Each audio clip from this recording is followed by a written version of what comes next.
it's Miss Tammy. As you can see today, we're going to be talking about our skeleton and the bones in our body and why skeletons, which are all the bones, is called a skeleton and about bones. So here we go. Of the human hand, and there's the... Now we go. Hi, it's Doug. These are my favorite pajamas. They're awesome. They're even realistic. Check this out. This is a model of the human hand, and there's the pajamas right there. It's pretty detailed, isn't it? Someone named Gideon has a question about skeletons. Let's give him a call. Hi, Doug. Hi, Gideon. I have a question for you. Why do our skeletons have so many bones? That's a great question. We do have a lot of bones. Scientists have counted them and found out that there are more than 200 bones in our body. That's so many. That's 206. So let's look at the numbers. There's a 2, there's 0, and a 6. So if we put them together, we have 206. So 2, everyone show me 2. Now show me 0. Now show me 6, or you can show me 6 fingers. Okay, let's keep listening and see what's next.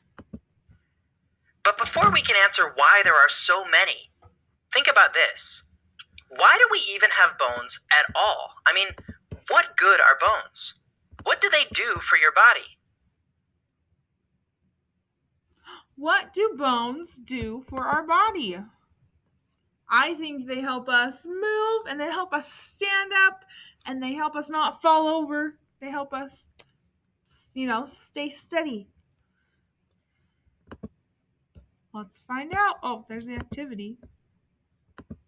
Well, when thinking about what bones do, funny enough, it might be helpful to think about a building, like a skyscraper. It's a really, really tall building. So we're in a school right now, or in a house. That's a building. And these are buildings that you can go into that are really, really tall. Let's figure out how they stand up. When people make a building, first they start with some kind of steel or wooden beams. They create a structure. Ooh, that's a fun word. Let's say structure. Can you guys say that? If you can't say it, you can just try it. Structure. It's the things that help build it that stay up, to make it solid, to make sure it doesn't move. Something that's in the shape of the building. And only once they've done that do they add the walls, the windows, the roof, and so on. Sometimes we even call this the skeleton of a building. There's our word, skeleton. Let's spell it. S-K-E-L-E-T-O-N.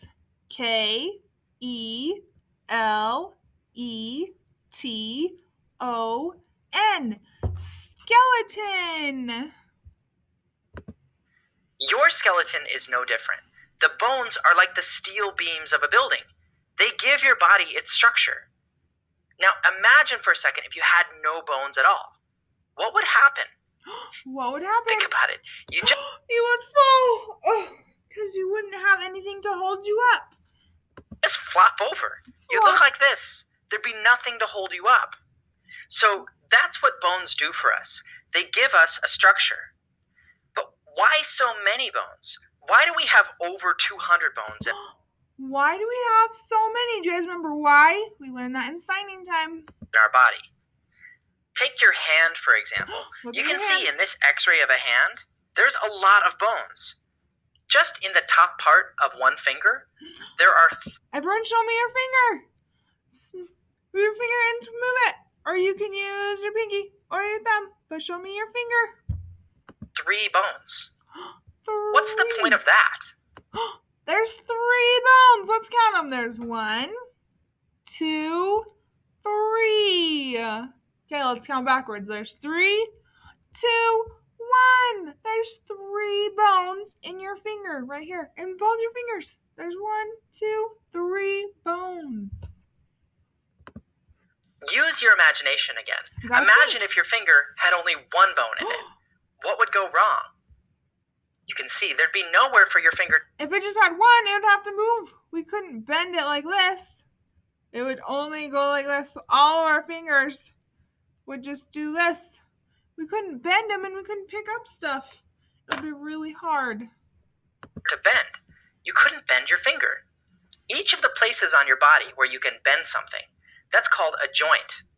So you see, by having Joint. Can we say that word? Joint. So it's where we move. So our finger moves right here and here.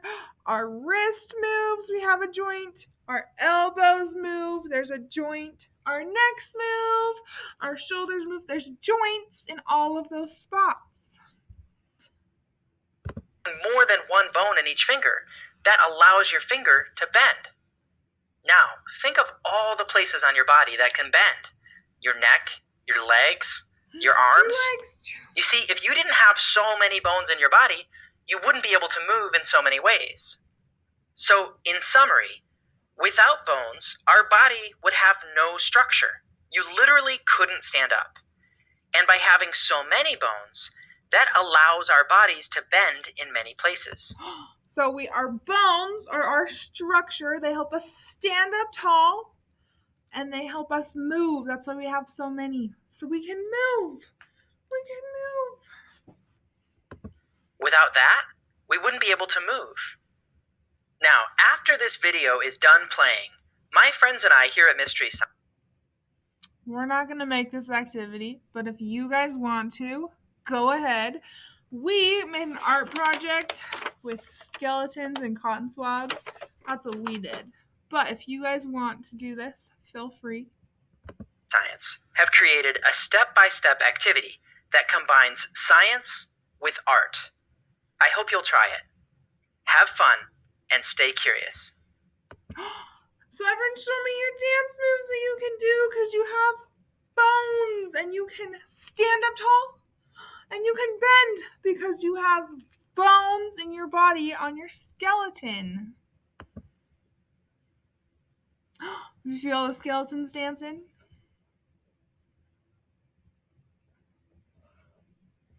Okay, so that was our science lesson. Hopefully you guys had fun and you learned something about skeletons and bones, and you found some cool ways you can bend your bones. Have a great day!